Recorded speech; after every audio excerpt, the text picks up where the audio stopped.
지난주까지 고린도전서 말씀 읽었고요. 또 후반기에는 우리의 인생을 내가 어렸을 때는 말하는 것이, 생각하는 것이, 깨닫는 것이 어린아이와 같다가 장성한 사람이 되어서는 어린아이의 일을 버렸노라.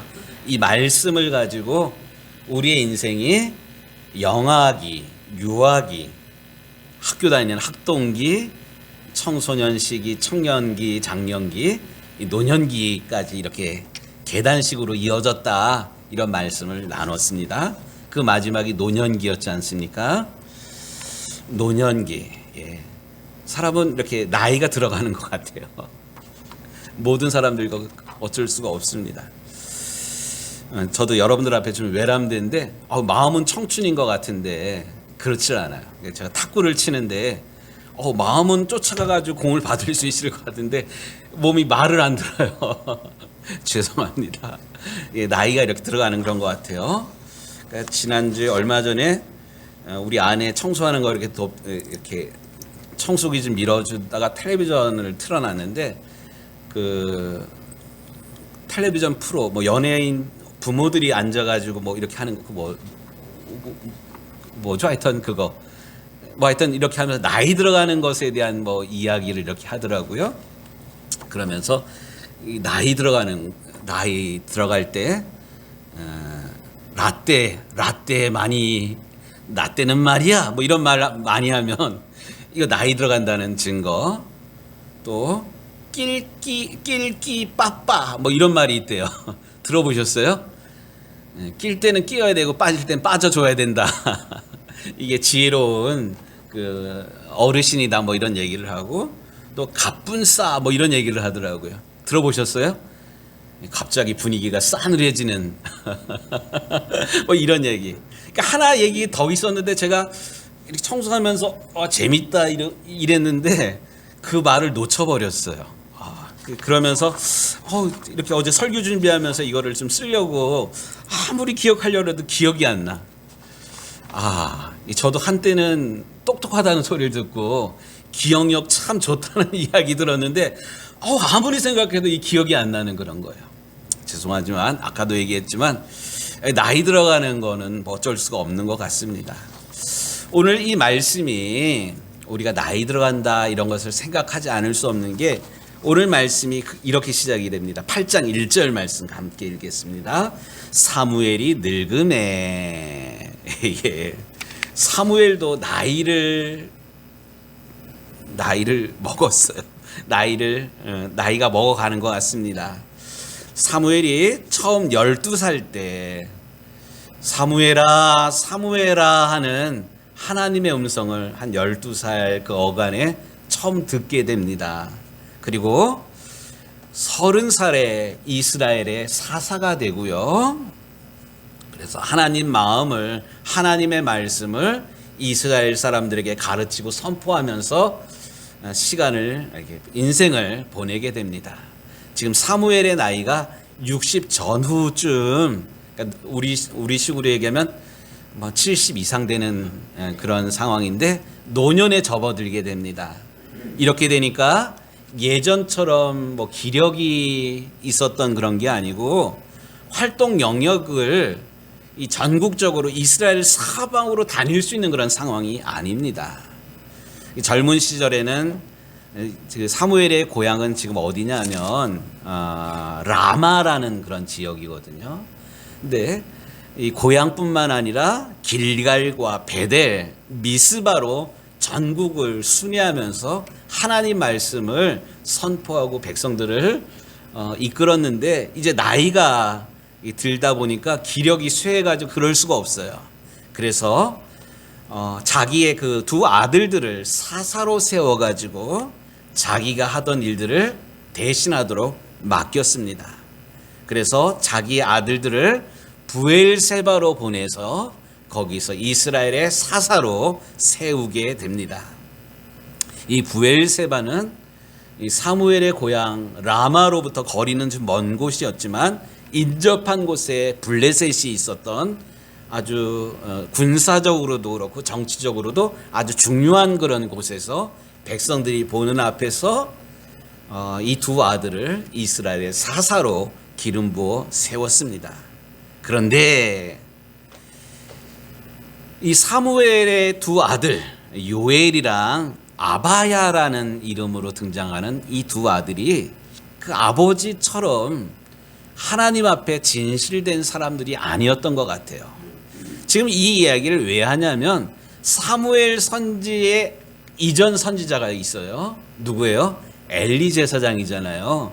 엘리 제사장의 두 아들이 하나님의 말씀을 무시하고 지 마음대로 고기 갈고리를 걸어가지고 먹고 성전에서 돕던 여인들이랑 동침하고 뭐 이것 때문에 하나님께서 엘리랑 홈리와 비누아스를 또 엘리를 한꺼번에 하나님이 책망하시잖아요.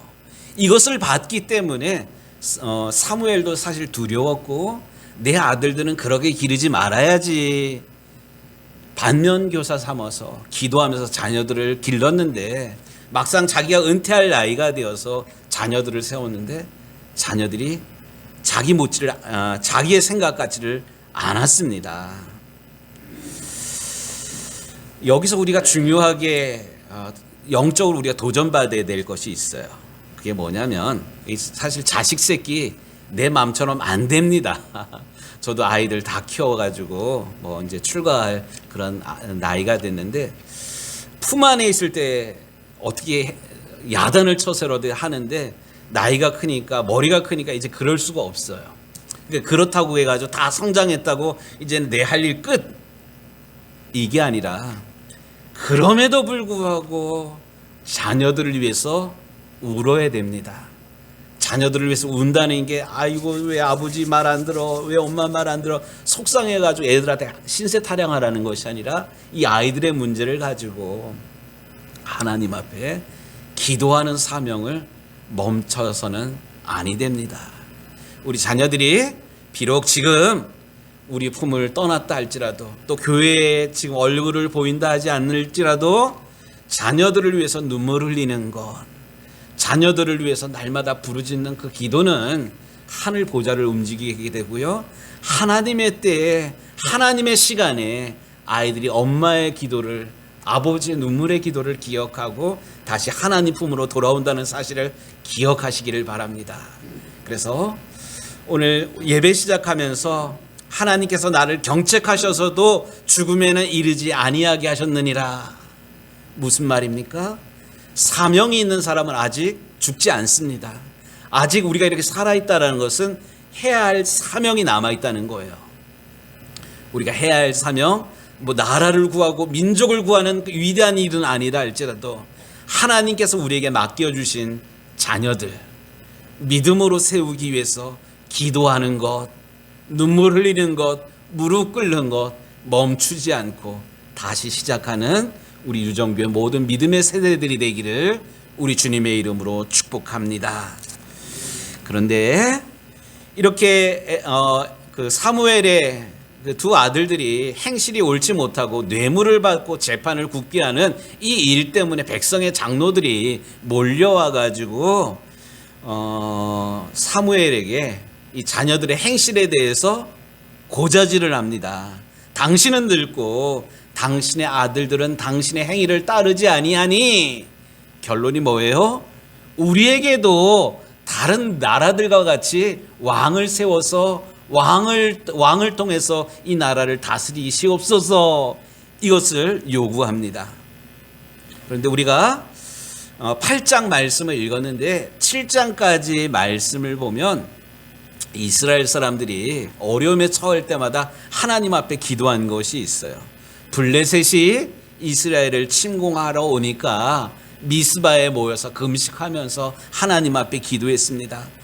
우리를 위해서 쉬지 말고 기도해 주십시오. 사무엘 선지자님, 우리는 하나님 없이는 못 삽니다. 오직 우리는 하나님을 향한 하나님을 믿는 믿음으로만 살겠습니다. 그러니 우리를 위해서 눈물로 깨어서 기도해 주십시오. 이렇게 이스라엘 백성들이 사무엘 앞에 무릎 꿇고 이렇게 구하고 또 기도하게 해달라고 기도해달라고 우린 하나님 품을 절대로 떠나지 않겠다고 이야기했는데 지금 이렇게 간구하였던 이렇게 서원하였던 이스라엘 사람들이 하나님을 바라보는 것이 아니라 그들의 시선이 하나님이 아니라 주변 나라들이 어떻게 살아가나, 주변 나라들이 이렇게 강대한 것, 잘 사는 것, 힘이 센 것은 왕이라는 그런 제도가 있기 때문에 왕이 자기 나라를 다스렸기 때문에 그 나라가 강하다는 거예요. 사실 이스라엘에게 왕은 한 분밖에 없어요. 누구예요? 왕이신 하나님이에요. 왕이신 하나님. 이스라엘 백성을 출애굽하여서 가나안 땅을 차지하게 하고 여기까지 인도하신 분이 살아계신 하나님이 친히 이스라엘의 왕이 되어서 이스라엘을 여기까지 보호하고 이끌어 오셨습니다. 그런데 이런 하나님을 향하던 시선이 하나님으로부터 멀어지니까 이웃을, 세상을, 다른 나라들은 어떻게 살아가느냐, 여기에 관심을 갖게 됩니다. 흡사 인류 역사의 인간들 가운데 처음으로 무리를 걸었던 사람이 있습니다. 그 사람이 누구예요? 베드로예요. 예, 맞아요. 베드로가 무리를 걸어오는 예수님을 보고 주님이시라면 나로 하여금 명하여 이 무리를 걷게 하옵소서, 이렇게 우리 주님께 요청합니다. 그랬더니 주님이 오라 이렇게 말씀하시니까 베드로가 무리를 걸어서 예수님께 향해 걸어갑니다. 그런데 이렇게 무리를 걷던 베드로가 바닷속으로 곤두박질 칩니다. 이유가 무엇입니까? 주님을 향하던 그 시선이 주님으로부터 벗어나서 밑을 바라봅니다. 주변을 바라봐요. 주변엔 파도가 넘실거리고 내가 지금 뭐 하고 있는 거야? 바다 위에 서 있는 거예요. 이 생각을 하자마자 베드로가 물속에 곤두박질 치질 않았습니까? 바로 마찬가지예요. 우리 하나님을, 우리 주님을 향하던 시선이 빼앗기게 되면 하나님은 보이지 아니하고, 천지 만물을 지으시고 우리를 구원하신 하나님은 보이지 아니하고 문제가 커 보이는 그런 거예요. 이렇게 될 때 곤두박질을 치게 됩니다. 사랑하는 유정교회 식구들, 지금 내가 개인적으로 무서워하는 것이 무엇입니까? 두려워하고 있는 문제가 무엇입니까?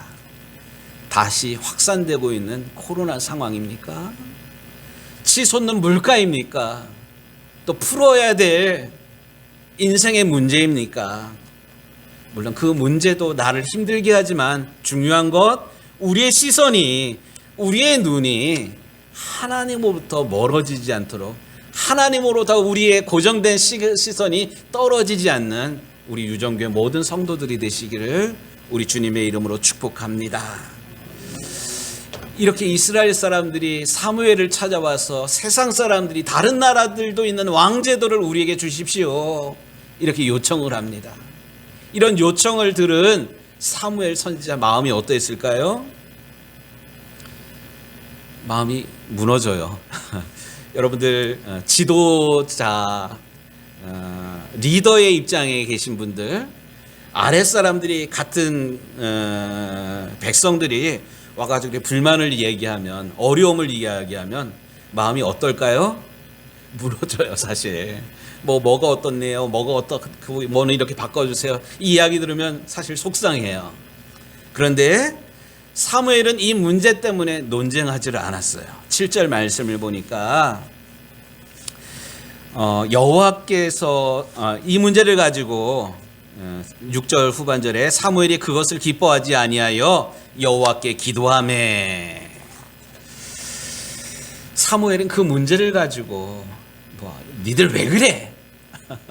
그건 그게 아니라 이렇게 변명하거나 변호하거나 이러지 아니하시고 이 문제를 가지고 하나님께 가지고 와서 하나님께 아뢰었습니다. 우리가 크고 작은 리더들인데, 우리가 리더로서 남모르는 고민, 남모르는 어려운 문제들이 우리에게도 생길 수가 있는데, 이럴 때 사무엘이 오늘 무엇을 했다고요? 이 문제를 가지고 하나님 앞에 아뢰고 하나님 앞에 기도했다는 사실. 우리도 어려운 문제가 생길 때 낙담하고 낙심하는 그런 것이 아니라 이 문제를 가지고 하나님께 아뢰일 수 있는 기도하는 저와 우리 깨어 기도하는 리더들인 여러분들이 되기를 주의 이름으로 축복합니다. 이때 하나님께서는 의기소침해 있는 사무엘을 위로하십니다. 너를 버림이 아니요 나를 버려 자기들의 왕되지 못하게 함이니라. 이거 너 때문에 그러는 거 아니야. 너 미워하는 것 아니야. 이런 말씀입니다. 이러면서 그들은 애굽에서 인도하여 낸 날부터 오늘까지 상황과 조건만 되면 끊임없이 나를 배반하였느니라. 얘들은 원래 이랬어. 그러니까 너무 낙담하지 마. 이렇게 무너진 사무엘의 마음을 위로합니다. 그러면서 하나님께서 사무엘에게 내리신 처방입니다. 그들의 말을 듣되 그들에게 엄히 경고하고 왕제도를 가르치라. 왕제도, 다른 나라들이 왕이 있으면 이 왕 때문에 잘 된 것 같은데 사실 그거 아니라는 거예요. 너희에게도 만일 왕이 생긴다면, 오늘 우리가 읽지는 않았지만 뒷부분에 보면 이런 얘기가 계속 나와요. 12절부터 11절에 이런 얘기 나오는데, 너희를 다스릴 왕의 제도는 이러하니라. 그가 너희 아들들을 데려갔다가 그의 병거와 말을 어거하게 하리니 그들이 그 병거 앞에서 달릴 것이며. 왕 제도가 생기면 다 군대 가야 돼, 뭐 이런 거예요. 아들들 군대 가가지고 말 앞에서 달려야 돼, 뭐 이런 이야기. 또 12절에 뭐 계속 뭐 이런 얘기가 나와요.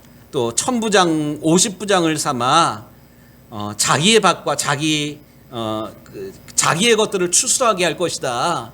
이 계급이라는 게 있는데 오히려 그 사람들을 섬기게 될 것이다. 왕제도가 좋은 것 아니다.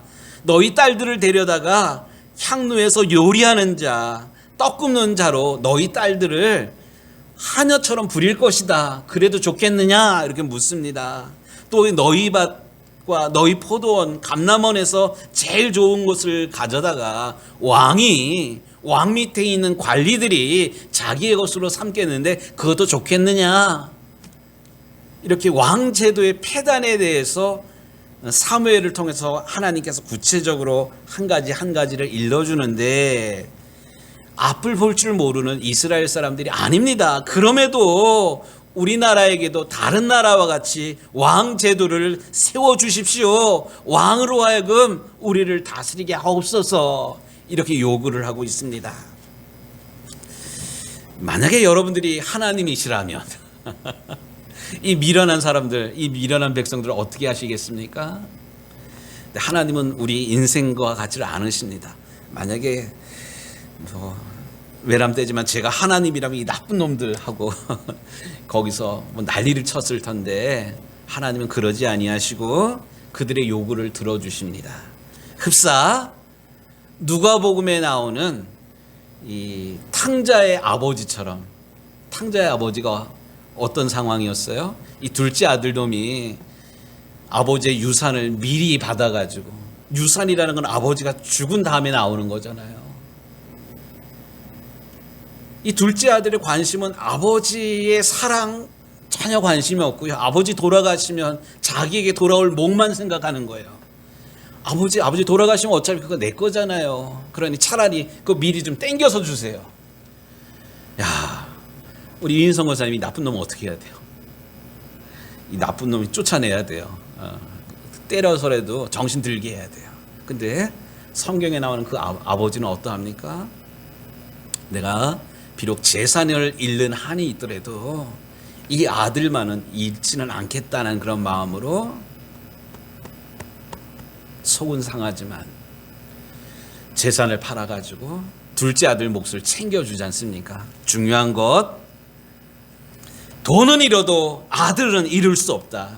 이 못난 아들도 언젠가는 이 애비의 마음을, 이 아버지의 마음을 헤아릴 때가 올 것이다라고 참고 기다리는 아버지이십니다. 근데 이 아버지가 성경에 나오는 어떤 이야기 아버지가 아니라 우리를 사랑하시는 창조주 하나님이 우리를 이렇게 사랑하고 계시다라는 증거입니다. 하나님은 우리를 사랑하시되 끝까지 사랑하십니다. 심지어 돌아오지 않는 우리들을 구원하기 위해서 하나밖에 없는 독생성자 예수 그리스도를 주기까지 우리를 사랑하신 자비로우신 아버지 하나님이십니다. 우리가 아직 연약할 때, 우리가 아직 원수 되었을 때에, 우리가 아직 죄인 되었을 때에 우리를 구원하기 위해서 하나밖에 없는 독생성자 예수 그리스도를 주기까지 우리를 사랑하신 자비로우신 아버지, 그 자비로우신 아버지가 우리를 지으시고 우리와 함께 하시며 우리를 구원하신 창조주 아버지 하나님이십니다. 사랑하는 우리 유정교회 식구들, 저는 오늘 말씀의 결론으로 이 말씀을 드리고 싶습니다. 오늘 이 어려운 시대를 살아가고 있는 우리의 마음에 아들을 주기까지 우리를 사랑하신 하나님 아버지의 그 사랑이 있으면 우리가 지금 100% 하나님 마음에 들지 않는다 할지라도 하나님은 우리를 여전히 사랑하십니다. 우리가 말씀대로 살아가지 못하고 세상에서 방황하고 있다 할지라도 우리를 사랑하셔서 우리를 구원하기 위해서 아들 독생자까지 주신 그 하나님의 사랑, 그 아들 예수님의 십자가에서 흘리신 그 보혈의 피가 우리에게 아직 남아있다면 우리는 아직 소망이 있습니다.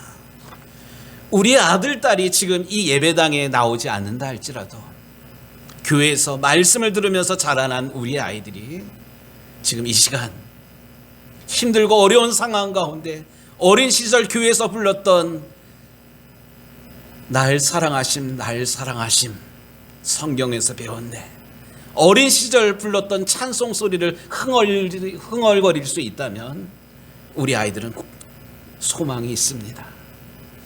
우리의 자녀들을 위해서, 우리의 흔들리는 믿음을 위해서 오늘 변하지 않고 우리를 사랑하시는 아버지의 사랑 기억하면서 하나님 우리의 심령 가운데 예수 그리스도의 그런 보혈이 다시 흐르게 하시고 변하지 아니하시는 아버지의 사랑을 다시 붙드는 이 아침 시간 되게 하옵소서. 이렇게 기도하면서 이 어려운 무더위를, 이 어렵고 어수선한 이 시대를 믿음으로 이겨나가게 되는 우리 유정교회 모든 성도들이 되시기를 우리 주님의 이름으로 축복합니다. 아멘. 기도하겠습니다.